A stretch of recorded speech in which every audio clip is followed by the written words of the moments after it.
Bonjour, nous revoilà pour la suite du conflit de lecture, donc le journal de Gurty, Vacances en Provence. Alors vous verrez que les chats ne sont pas toujours coopératifs. J'espère que vous êtes bien installés. C'est parti!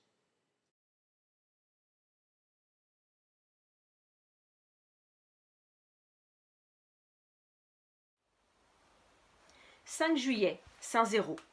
Déception.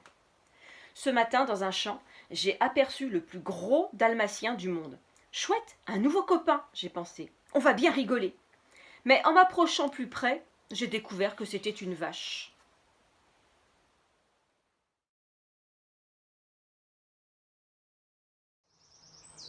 « 9 juillet, Sainte Falbala. Idiote. Les chats ne sont pas des gens normaux. Non seulement ils sont couverts de poils, mais en plus ils ont une queue, des dents et des griffes. Bref, tout un tas de choses que je trouve parfaitement ridicules. Aujourd'hui, tandis que je prenais un bain de soleil bien chaud, je me suis exclamée très fort. « Tiens, ça sent pas bon !» En vérité, j'avais dit ça parce que je venais de voir Tête de Fesse passer devant moi.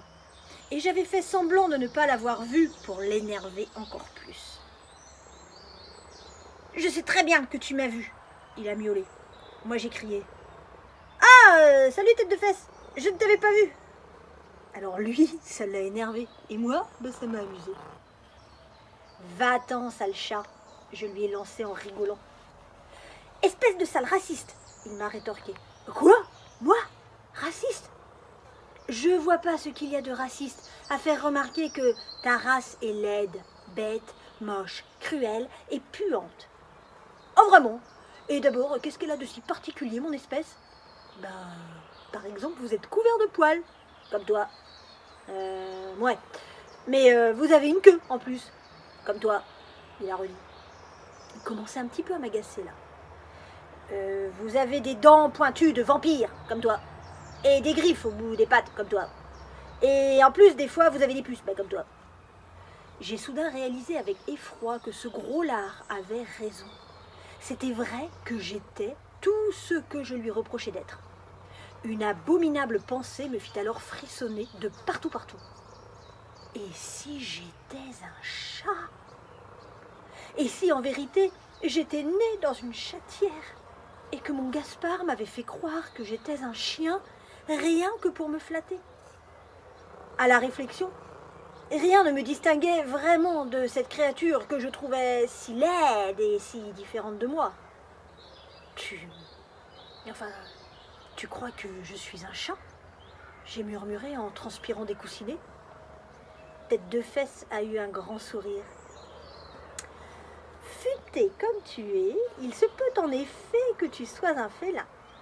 Après tout, ces animaux sont réputés pour leur intelligence. Alors, dans ce cas, moi je suis une idiote, je me suis exclamée.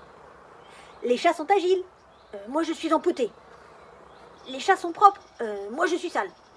Les chats sont raffinés, et moi je suis bestiale. Idiote, empotée, sale et bestiale. Et voilà, ça, c'est tout à fait moi, j'ai déclaré fièrement. Tête de Fesse a refait un sourire. Dans ce cas, pas de doute, tu es bien un chien. Me voilà rassurée, j'ai soupiré. Le gros bouffi s'est éloigné en gloussant.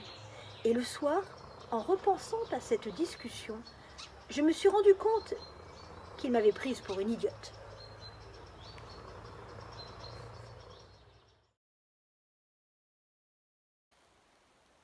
« 11 juillet, Saint-Othello. L'os pas possible. Avoir une réserve d'os, c'est capital pour la santé. Comme ça, en cas de guerre ou d'hiver, on peut toujours se régaler pendant que tout le monde meurt sous des bombes ou de la neige. Moi, j'ai des tas d'os cachés dans le jardin. Mais je ne dirai pas où, parce que primo, c'est un secret, et secondo, je ne m'en souviens jamais. L'été dernier, Gaspard m'avait ouvert un os pas possible tellement qu'il était beau. Alors, clac, d'un coup de gueule, je le lui avais arraché des mains, comme une sauvage, et j'étais partie dans le jardin pour chercher une bonne cachette. J'avais d'abord tenté d'enfouir l'os pas possible sous l'amandier. Mais comme la terre était trop dure, j'avais tenté sous l'olivier. Mais comme la terre était trop dure, j'avais tenté sous les courgettes. Mais comme la terre était trop dure, j'avais finalement décidé de l'enterrer dans le lit de Gaspard, parce que là au moins c'est facile à gratter. Et puis le soir, catastrophe. Gaspard avait poussé un cri en trouvant l'os pas possible sous son oreiller. J'avais alors repris mon trésor pour l'enterrer dans un pot de lavande, le gros près de la fontaine. Et comme ça, on n'en parlait plus. Voilà.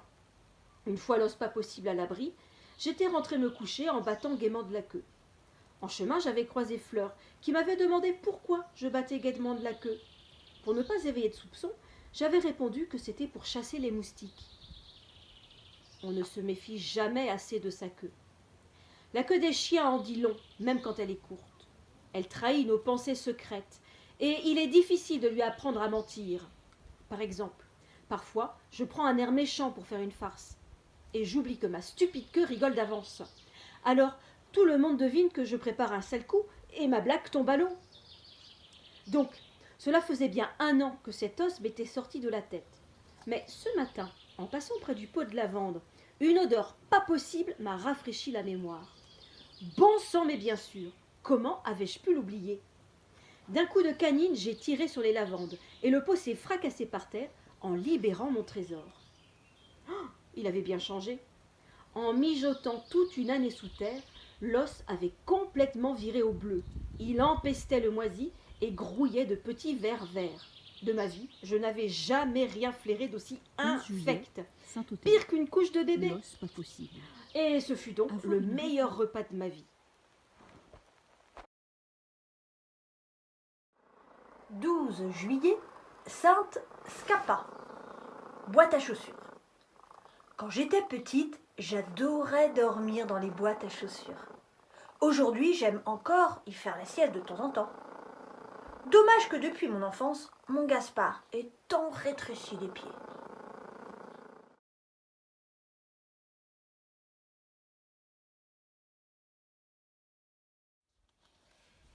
« 13 juillet, Saint Kenzo, le foin. Il y a près du garage une grosse botte de foin habitée par des souris. Tête de Fesse passe ses journées à rôder autour pour embêter les pauvrettes. En passant devant, il m'est venu une idée sensationnelle pour prendre ma revanche sur ce gros lard. J'allais me cacher dans la botte et quand il viendrait guetter ses proies, je jaillirais des herbes comme un obus pour lui flanquer la frousse de sa vie. L'idée était si géniale que ma queue était pliée de rire d'avance. Mais je lui ai dit « Chut, on va se faire repérer !» Mais elle s'est arrêtée. À pas de louve, je me suis glissée à l'intérieur de la botte de foin. Comme c'était beau là-dedans. Et comme ça sentait bon. Un peu comme une odeur de foin. De loin, on pourrait penser qu'une botte de foin, c'est pas intéressant. Grave erreur. C'est un sacré cirque là-dedans. Allez donc y faire un tour et vous découvrirez une foule de bestioles incroyables. Un univers dont la richesse et la frénésie n'ont rien à envier à des villes comme Paris, New York ou Trouville. Dans l'obscurité de la botte, j'ai senti une présence. Certainement les souris, qui s'inquiétaient de ma visite. « N'ayez pas peur, j'ai chuchoté. C'est moi, Gurti. Je viens pour jouer un sale tour à notre ennemi commun. Bon, c'est vrai que d'ordinaire, j'aime bien chasser les souris, moi aussi.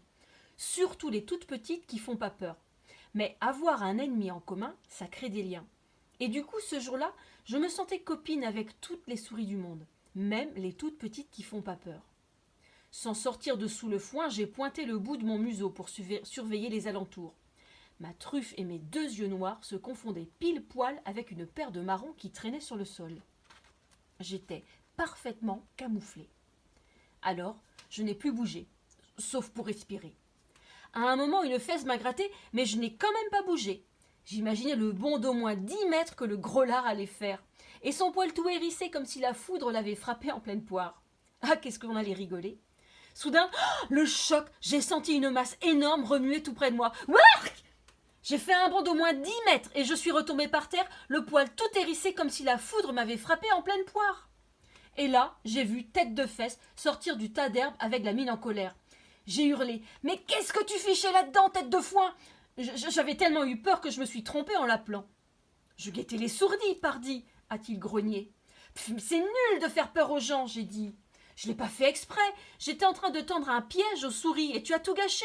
J'ai répondu. Eh ben moi aussi tu as tout gâché mon piège. Quel piège? Il a demandé. Ça ne te regarde pas, gros bouffi. Et je suis rentrée à la maison en faisant la tête.